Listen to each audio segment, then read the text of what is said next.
This just arrived from FedEx. Let's take a look at it. Here's how it compares size-wise to the Hobby King reactor. And here's my electronics.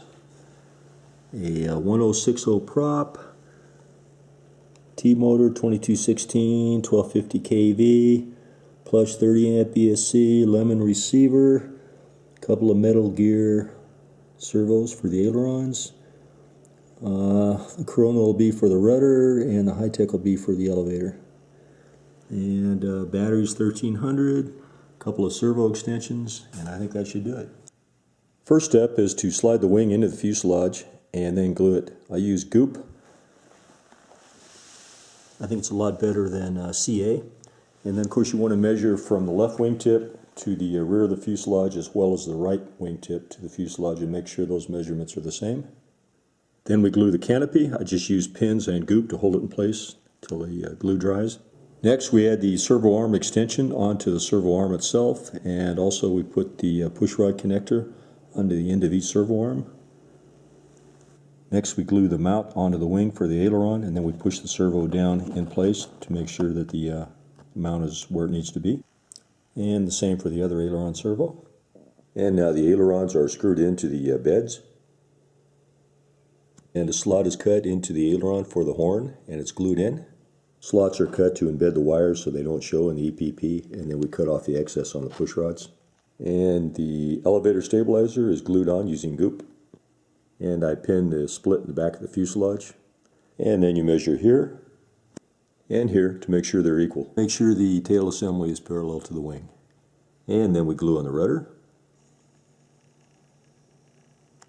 Carbon fiber rods are installed next, and these will help to support the horizontal stabilizer. Elevator and rudder servos are installed with goop. It's easy to cut through to replace the servos. Now we cut a little slit in the elevator, and we install the horn and the push rod, and then the rudder horn and push rod. And for skid plate, I used a part of a 5-gallon bucket lid, the plastic. I prefer that to the carbon fiber rod that they use. I've done this in the past and held up pretty well. Then the landing gear is installed. It just pushes up into a slot. The motor is screwed into the motor mount. Next, I'm making these reinforcements for the motor mount. This is 0.5 millimeter by 5 millimeter carbon fiber flat stock. I found the motor mount to be the weak link on these profiles, so we just glue that directly onto the existing wood there. Kind of beef up the support for the motor mount. Then we cut some little slots in the fuselage to embed the servo wires going all the way to the receiver, and we'll tighten all these wires up with a tie wrap later on. All of the servos are now connected to the receiver, and then we go to the sub trim menu for the transmitter, and we make sure all of the sub trims are set at 0.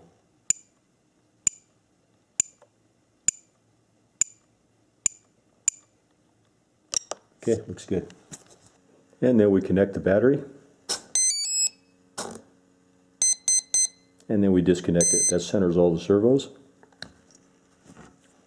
And then we take all 4 servo arms and we remove the arm and place it back on the spline so that this is exactly 90 degrees right in here.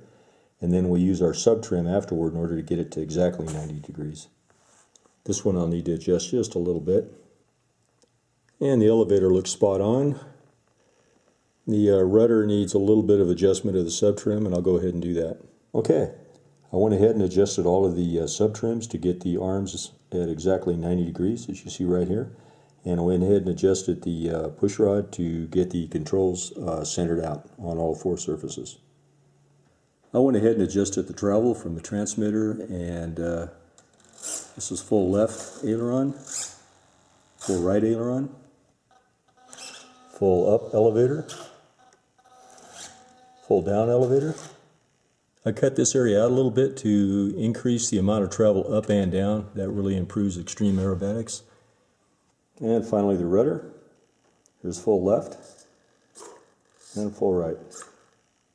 And here's my lemon gyro. I've got all 3 gains set to around 9 o'clock position. That's a good starting point. I can always raise it up from there. Okay, the battery's in the recommended slot, and the CG is coming out around 10 millimeters aft of where it should be.